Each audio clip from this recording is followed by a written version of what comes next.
Hello everyone, today we are going to learn basic FreeCAD tutorial how to measure.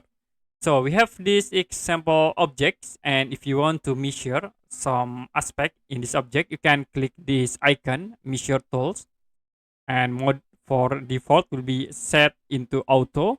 Like I will click this edge to be show the length of this edge object. You can reset, and I will select at this object arch to be show for the radius in this arch.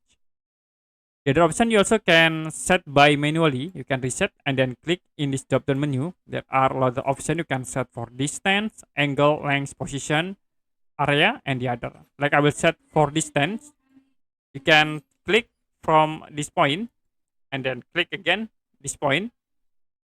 Now will be show for distance from the point. Okay, that's it for a basic FreeCAD tutorial, how to measure. If you have any question about tutorial, you can comment below this video.